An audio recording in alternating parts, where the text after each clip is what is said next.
What's up mga kamarites? Thank you for tuning in. Ako po muli si Josepa dito sa Josepa, anong latest na naghatid sa inyo ng mga trending topic tungkol sa inyong mga favorite celebrity update.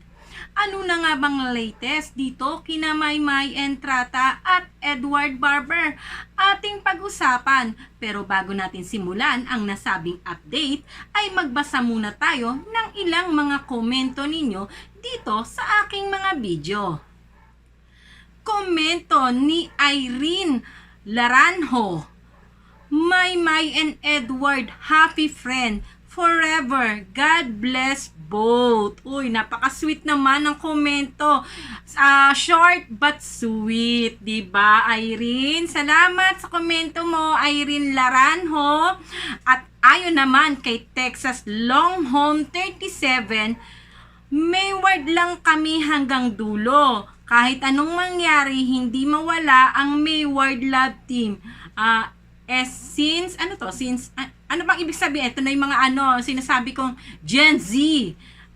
SBN. Ano ba yung SBN? Since SBN. O, comment nyo na lang kung ano ibig sabihin ng SBN. Ito na naman ang mga Gen Z.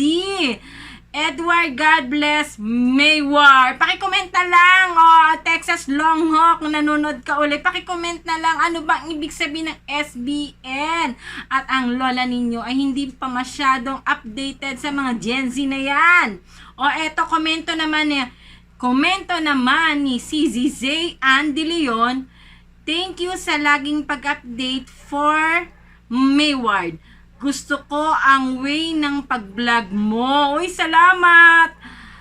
Very nice kasi by details and which explanation pa. Ay, thank you po!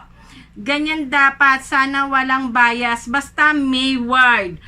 Mayward lang. I love Mayward since day one. Same tayo, CCJ. At kahit solo na sila, ramdam pa rin ang sweetness at kilig.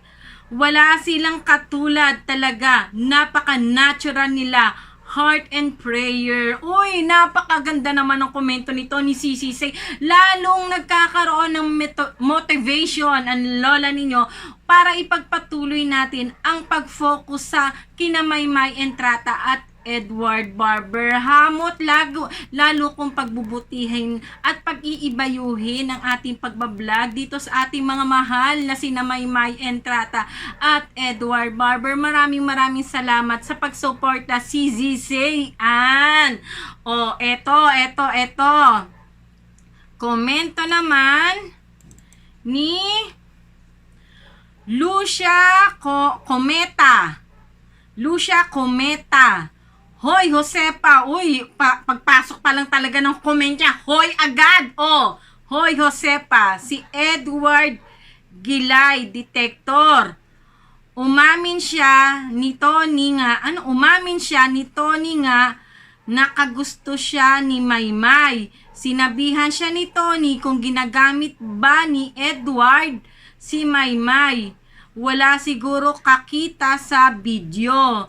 Sa bago pa si Marco sa bahay ni Kuya, sinabi ni Edward kay Marco na gusto ko siya, Maymay. Oy, talaga naman pasabog agad ang unang komento ni Lucia Cometa. Ang pagkakatanda ko dito sa kay sinasabi mong kung nagkagusto si Edward Barber kay Maymay, ay eto yung part ng PBB ng lie detector test. Hindi siya sinabihan, tinanong po siya sa lie detector test na kailangan lang nila magsalita ng yes or no. Kung nagkagusto ba itong alam ko parang hindi nagkagusto ba kasi kay Kisses, di ba yung naging crush niya si Kisses. Kay Maymay, syempre sinabi ni Edward na 16 lang si Edward dito. Uy, Diyos ko, Mariosep kayo. Tapos ang mga tanong ganon. Syempre, di ba, sinagot ng diretso ni Edward Barber na hindi pa niya alam, di ba? Syempre, bata pa siya. Pagdating daw doon, saka daw niya sasabihin kung ano ba talagang tunay niyang nararamdaman kasi focus pa sila, 'di ba? Focus pa sila si Maymay at Edward sa loob ng PBB sa ambitions nila. Kumbaga, yung ano ba talagang pinasok nila sa loob ng PBB para maghanap agad ng love life, 'di ba? Kundi para i-develop at tuparin ang kanilang mga pangarap. Hindi siya dito sinabihan. Tinanong siya ni Tony Gonzaga dahil lie detector test ito, isa sa kanilang mga task, and yes or no lang kailangan nila sasabihin. After nila sumagot, saka sila tatanungin kung bakit at saka sila magi-explain kung why. Yun lang naman po. Tapos eto namang sinabi ni Edward Barber kay Marco na sinabi niya na gusto ko siya, meaning na si Maymay gusto niya. Eto yung parang first day ata nila sa loob ng PBB. Nandoon sila sa tabi ng swimming pool, si Marco at saka si Edward. Tapos si Maymay pinatawag ni Kuya sa confession room. Tapos sabi ni Edward kay Marco, gusto ko siya. Yung meaning ng pagkakasabi ni Edward dun, hindi niya intensyon na gusto ko siya kasi hindi pa masyadong si Edward sa Tagalog. Ang pagkakaintindi niya yung parang gusto ko siya kasi magaling siya makisama si Maymay Entrata that time. Nagustuhan agad-agad ni Edward Barber ang personality ni Maymay Entrata. Yun ang ibig sabihin ni Edward Barber na syempre doon nag-umpisa ang lahat at talaga namang kinilig ang buong Mayward. Dito nag-umpisa ang parang hindi pa Mayward noon Edmay pa nun ata, Edmay. Yan. Eto yan mga history ng Mayward. Tanungin ninyo ang inyong lola. Talagang alam na alam yan. Eto, last komento na ating babasahin. Sabi ni Nor, ayan, may boyfriend na si Maymay. Ano naman ngayon, Nor, kung may boyfriend na si Maymay? Kailangan na ba kapag may boyfriend ka, kailangan nang itigil ang ikot ng mundo at mag-focus ka na lang sa boyfriend mo? Asan ba si Maymay Entrata? Ano po ba ang kanyang trabahong tinatahak? Nasa showbiz po siya. Kahit may asawa na si Maymay o may boyfriend na o kung ano pa man, nasa showbiz siya, need niyang iportray kung ano man ang karakter na ibinibigay sa kanya. Okay po, hindi komot may boyfriend ka na, hihinto na ang pag-ikot ng iyong mundo. Hello, napakalaki po ng mundo para lamang paikutin mo sa iisang tao. Okay, maraming salamat sa komento mo, Nor, at sana nasagot ko ito ng maayos. At sa mga nag-comment na hindi ko pa nababasa ang inyong komento, pasensya na po dahil sobrang dami po. Talaga namang pumuputok ang notification ng lola ninyo sa sobrang dami ng inyong komento at ako po'y nagpapasalamat dahil ayan, nababasa ko at nalalaman ko rin ang inyong opinion, diba? Thank you po sa lahat at sa mga hindi pa nakasubscribe dyan at nagustuhan ang aking mga video, huwag niyo pong kalimutang mag-subscribe, i-click ang bell button para lagi kayong updated sa mga latest video ko at para po lalo pong ganahan ang Lola Josepa ninyo na ipagpatuloy natin ang pag-update dito kina Maymay Entrata at Edward Barber. Eto na nga ang iniintay ng lahat. Ano na nga bang latest update dito kina Maymay Entrata at Edward Barber? Eto nga, Maymay Entrata sumabak na sa pictorial para sa catalog ata ito o magazine ng ABS-CBN Star Magic Artist. Ayan na nga, naglalabasan na ang mga picture. At kung si Maymay Entrata ay sumabak sa pictorial, papahuli ba naman itong si Edward Barber? Ayan, meron din siya kasama niya. Eto, sina Kyle, si Darren, at saka, teka lang, hindi ko makita itong isa. Wait lang ha. I-zoom lang natin ng bonggang-bongga. Sino itong isa? Hindi ko makilala yung nasa tabi ni Darren. Paki-comment nyo na lang at hindi ko makilala. Pero ayan, nandiyan si Edward, si Darren, si Kyle, ang mga boys nandiyan. Diba? Sino itong isa? Edward. Si Seth. Fideline. Ayun, si Seth Fideline. Binasa ko yung mga name na nakatag sa kanila. Ayan, my husband, my handsome boys ang caption. Ayan pala si Edward Barber, si Seth Fideline, Darren Espanto. Ayan, at saka si Kyle and Cherry. O, eto nga si Darren Espanto, nagdilig sa lupa ng mga Mayward. Ayan, nadiligan na tayo.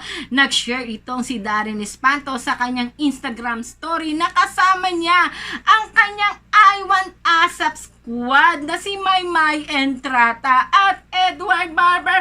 At ayun nga, ang marurupok na Mayward talaga namang naglabasan sa Twitter at muntikang pang mag-trending dahil talaga namang kinilig ang lahat sa simpleng IGS lang ni Darren Espanto na buhay ang dugong bughaw. O diba? Hindi pala dugong bughaw, ang dugong maroon. At dahil nga sa Instagram story ni Darren Espanto ay agad-agad din naman itong in-IGS ni Edward Barber. O diba? At ang nakalagay pa ay Team I Want ASAP. O diba? Kahit papaano nadidiligan din naman ang ating dugong maroon. Hindi na tayo tigang. O diba? At eto nga, nag-rehearsal nga itong si Edward Barber at Maymay Entrata. Ayan, naglalabasan na nga ang mga video. At kung para saan ang kanilang rehearsal na to, mukhang sayawan ito, ay ating abangan bago muna tayo mag-conclude kung para saan ito. Siguro baka sa sa ASAP natin to, itong kanilang rehearsal, o sa Shopee, o diba? Ating abangan ngayon Sunday, diba? Sa ASAP natin to. At eto nga, nagkasabay itong si Darren Espanto na pumunta sa studio ng ABS-CBN. Etong way ng kanilang pupuntahan, ang pagkakaalala ko nung ako'y nagtitim live pa, eto ang way na papuntang ASAP natin to. Tapos ang dulo nito ay I Want ASAP, tapos yung gitna nito ay Magandang Buhay. Yan. Kasi yung building ng Showtime, dun yung sa kabila, medyo sa may bukana yon. Tapos etong way na to, alam ko, eto yung way ng ASAP natin to. Tapos kasunod niyan, Magandang Buhay. Tapos yung TV Patrol ba yun? O ano, ganon. Tapos yung dulo niyan, yun na yung I Want ASAP. Ayan, o diba? May pa ABS-CBN studio tour pa kayo dito sa Josepa Anong latest. O siguro, medyo na i-imagine nyo yung lugar, diba? Ayan yung way na papuntang studio ng ASAP natin to. Siguro para dun yung kanilang rehearsal. O diba? What's up? Edward Barber! Welcome back. It's a day for me to reunite with my friends. Wow. Yes. Darren wasn't this happy about 30 seconds ago before he turned on the camera. He was He's lying.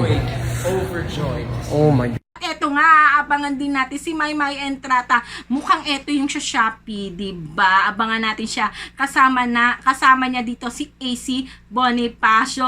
At eto nga ang pinaka-latest. Nagbahagi nga itong si ASAP natin to ng rehearsal ni Edward Barber sa studio. O, diba? At kung nasa ASAP natin to, itong si Maymay Entrata at Edward Barber, ay abangan din naman natin kung makikita natin ang Mayward sa I Want ASAP. Pero sa promotion ng I Want ASAP ay si Edward Barber lamang ang ating namataan. Kaya abangan natin kung sisilip din dito ang ating dalaga na si Maymay Entrata. O ayan ha, dalaga lang muna kasi boyfriend pa lang naman, hindi pa naman asawa. Okay, baka mamay sabihin, anong dalaga, may boyfriend yan, okay?